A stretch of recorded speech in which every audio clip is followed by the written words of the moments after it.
సితారకు స్వాగతం. ఈటీవీలో సక్సెస్ఫుల్ గా సాగిపోతున్న డైలీ సీరియల్ రంగుల రాట్నం. రంగుల రాట్నం సీరియల్లో రేఖగా నటిస్తున్న గౌరీరాజ్ గురించి, తన రియల్ లైఫ్ గురించి ఈ వీడియోలో మనం తెలుసుకుందాం. ముందుగా మా ఛానల్ ని కొత్తగా చూస్తున్నట్లయితే వీడియో కింద ఉన్న సబ్స్క్రైబ్ బటన్ ని క్లిక్ చేయండి. అలాగే పక్కనే ఉన్న బెల్ ఐకాన్ ని యాక్టివేట్ చేయండి. గౌరీరాజ్ జనవరి 1వ తేదీన జన్మించారు. ఈమెకు ఒక అక్కయ్య ఉన్నారు. చిన్నతనం నుండే డాన్స్ పట్ల, నటన పట్ల ఆసక్తి గల గౌరీరాజ్ చదువు పూర్తవగానే యాక్టింగ్ కెరీర్ ను ప్రారంభించారు. మొట్టమొదటగా ఆడవే ఆధారం అనే ఈటీవీ సీరియల్లో శర్వాణి క్యారెక్టర్ లో నటించారు. ఈ సీరియల్లో ఈమె పోలీస్ ఆఫీసర్ గా తన నటనతో, అందంతో, అభినయంతో ప్రేక్షకులని ఎంతగానో ఆకట్టుకున్నారు. ఆ తరువాత మనసు మమత సీరియల్లో హరితేజకు చెల్లెలుగా పద్మ అనే క్యారెక్టర్ లో నటించారు.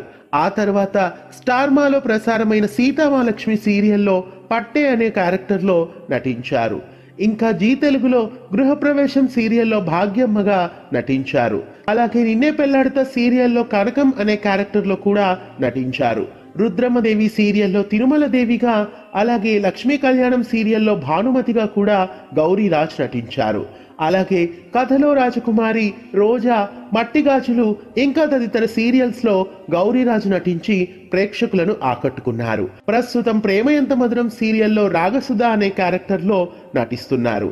అలాగే మల్లె సీరియల్లో రూపాగా కూడా నటిస్తున్నారు. ఇటీవలే రంగుల రాట్నం సీరియల్లో రేఖ పాత్రలో గౌరీరాజ్ ఎంట్రీ ఇచ్చి సక్సెస్ఫుల్ గా నటిస్తూ ప్రేక్షకులను ఆకట్టుకుంటున్నారు. గౌరీరాజ్ కు హైదరాబాద్ సిటీ పోలీస్ అయిన రాజశేఖర్ తో 2018వ సంవత్సరం ఏప్రిల్ 11వ తేదీన వివాహం జరిగింది.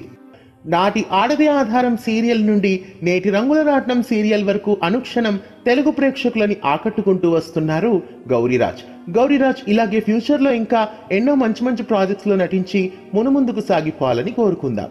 ఇలాంటి మరికొందరు తారలకి సంబంధించిన రియల్ లైఫ్ వీడియోస్ కోసం ఛానల్ ని సబ్స్క్రైబ్ చేయండి. అలాగే పక్కనే ఉన్న బెల్ ఐకాన్ ని యాక్టివేట్ చేయండి.